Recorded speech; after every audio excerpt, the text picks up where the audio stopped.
Біздің күн жүйеміз орасан үлкен, оны зерттеп көру де қызық. Ғарыш тақырыбы шексіз білімді, даму жолы мен ғылымды қамтиды. Ал ең бастысы, ол адамзат жасап шығаратын технологиямен тығыз байланысты.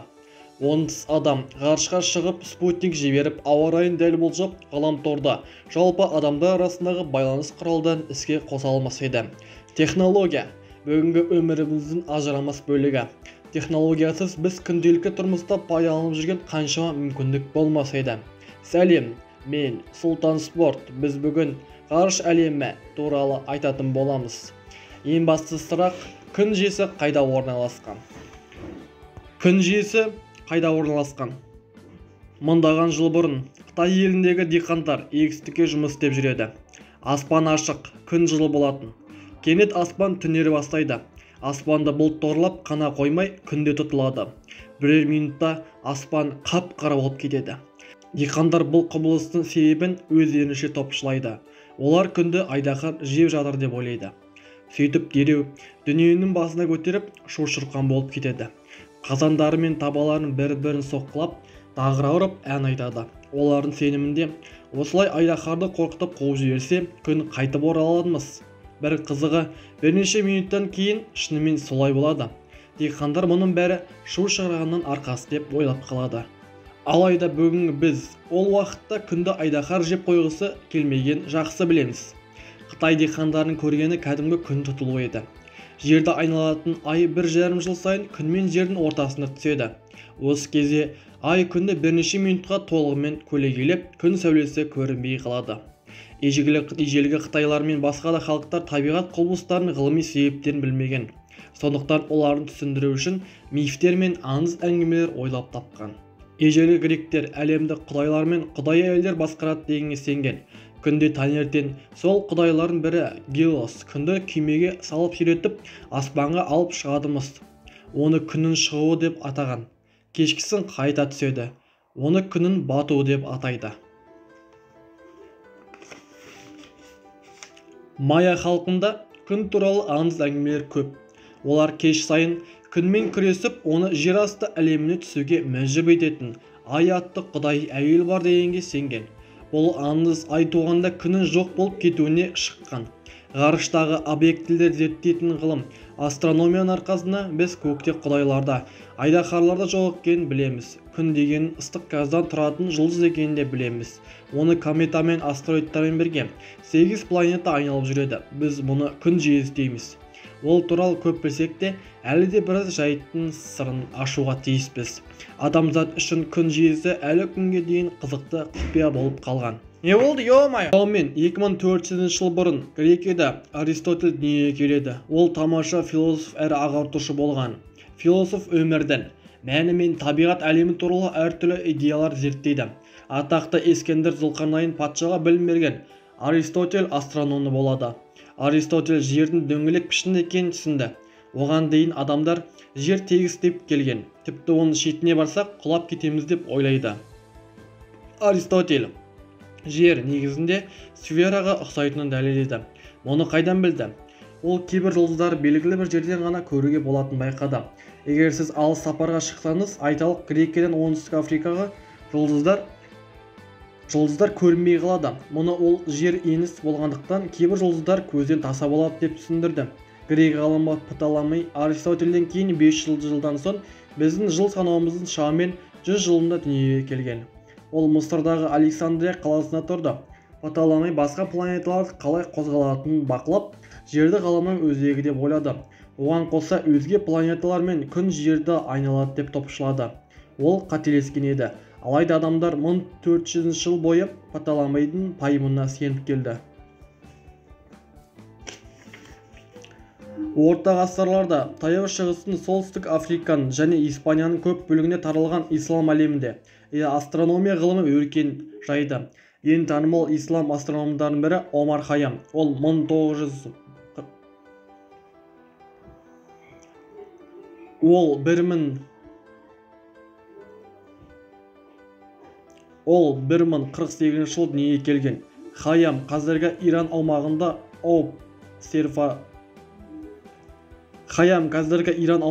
обсерватория салған. обсерватория аспан әлемін зерттеуге арналған ғылыми жабдықтарға бар ғимарат. Планеталардың қозғалысын бақылаудың нәтижесінде күн тізбе жасаған. Оның дәлдігі бойынша Иран мен Ауғанстан әлі күнге дейін қолданылады. Осылай біртіндеп күн жүйесі туралы мәліметтер белгілі бола бастады. Алайда бұл уақытта астрономиядағы ең таңғажайып құпиялардың ашылуына әлі 400 жыл бар болатын. 1473 жылы Польшада Николай Коперник атты бала дүниеге келеді. Ол дәулетті, көпездің ұлы болатын. Коперник өсіп астроном, математик әрі суретші болды. Ол 1543 жылы дүниенің дүр сілкіндіріп кітап шығарды. Кітабында жер бір орында тұрмайды, арнайы жолмен күнді айналып жүреді деп жазды. Тіпті өзге планеталарда солай айналады. Ғаламның ортасында жер емес, күн тұр дейді. Адамдар бұл идеяны неліктен ұнатпады. Себебі олар ұзақ жылдар бойы Птоломейдің айтқаны шындық деп есептеді. Ең бастысы, католик шіркеу баяғыда ақ ғалам туралы геоцентрлік ғаламның орталығы жер деген көзқарасты қабылдап қойған еді. Бұл сенімге сәйкес, адамзат мекені жер әлемнің ең маңызды бөлігі. Сондықтан ол ғаламның қақ ортасында болуы керек деп есептеді. Шіркеудің беделі өте күшті болды және дін қызметкерлер діннің айтқанына күмән келтіргендерді ұнатпады. Дінге бағынбағандар түрмеге қамалды немесе қатаң жазаланды. Коперник кітабы жарық көрген жылы қайтыс болды. Сол себепті идеяларын қорғауға мүмкіндігі болмады. Алайда Галилео Галилей есімді италиялық астроном ол мәселені өз мойнына алды. Галилео 1564 жылы Италияның Пиза қаласында музыкант отбасы дүниеге келді. Ол әртүрлі идеяларды сынап көруге құштар, зерделі студент болды. Идеяларды сынап көру қандай да бір пайымның дұрыс екенін дәлелдеу үшін жасалатын тәжірибе. Галилео Голландияда жасалған телескоп атты өнертабыс туралы естиді. Оны көзілдірік жасаған Ханс Лепенш есімді адам ойлап тауыпты. Осыдан шабыт алған Галилео заттарды жақындатып көрсететін линза жасағысы келеді. Сөйтіп, түтіктің екі шыны бір шынысы сыртқа, екіншісіне ішке қарай иілген екі линза орнатады. Линза арқылы қарағанда заттар әлдеқайда үлкен болып көрінеді. Галилео телескоп туралы естіп өзіне де осындай құрал жасап алуға бекінеді. Ол заттарды 20 есе үлкен етіп көрсететін құрал болу керек деп ойлайды. Галилео телескоптың көмегімен Юпитер планетасының 4 серігі бар екенін көреді.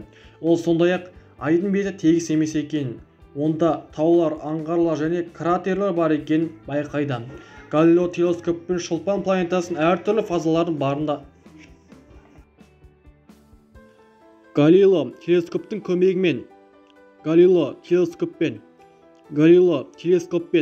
шолпан планетасының әртүрлі фазаларына барында анықтайды. Әрбір фаза кезінде шолпан күн сәулесімен шағылысып пішінін өзгертеді екен. Галилео шолпан күнді айналып, оның жарығына шағылысатынын дәлелдеді. Бұл зерттеулер неліктен соншалықты маңызды болды?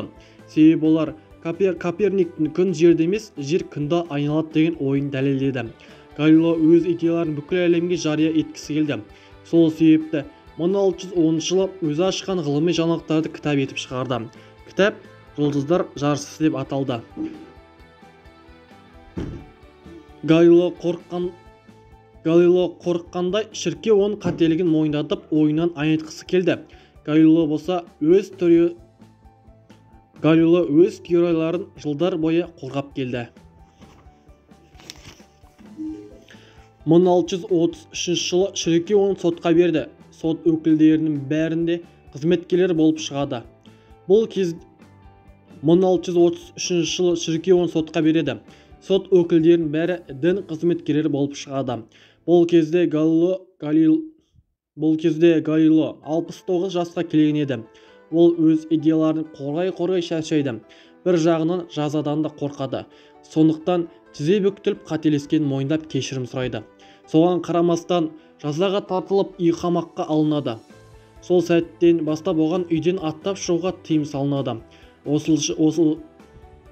Осылайша Галилей 1642 жылы қайтыс болғанға дейін үй қамақта отырған. Оның күн жүйесі туралы пайымы дұрыс еді және сол ақиқатты айтамын деп азап шекті.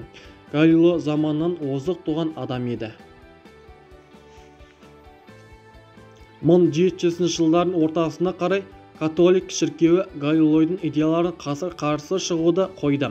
Күнді планеталар айналып жүреді деген гелиоцентрлік идея жұрттың көңіліне қона бастады. Біз Галилео заманынан бері күн мен жұлдыздар туралы не білдік? Күн жүйесіндегі жалғыз жұлдыз күн екенін білеміз.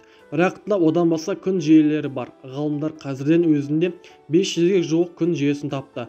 Алайда оның әлі де миллионы бар деп есептейді. Бұл күн жүйелерінде планеталар мен басқа да адам аспан денелері айналып жүреді. Күн жерге ең жақын орналасқан жұлдыз. Күннен ең кейінгі ең жақын жұлдыз Проксима Центавра. Біздің жүйеде күннің жарығы жерге шамамен 8 минутта жетеді. Ал Проксима Центаврның жарығы 4 жылда жетеді. Бірақ басқа жұлдыздар сияқты күннің де беті қатты емес. Ол негізінен сутегі мен гелийден тұратын ыстық газды шар. Жұлдыздар осы газдардан жылу мен жарық шығарады. Күн алып болып көрінгенімен, одан әлде қайда үлкен жұлдыздар да бар. Олар тым алыста болғандықтан күннен кішкентай болып көрінеді. Бірақ оларды күнде көре алмаймыз, себебі күн сәулесі оларды көруге мүмкіндік бермейді. Ал түнде олар жылт-жылт еткен кішкентай түймеге ұқсайды.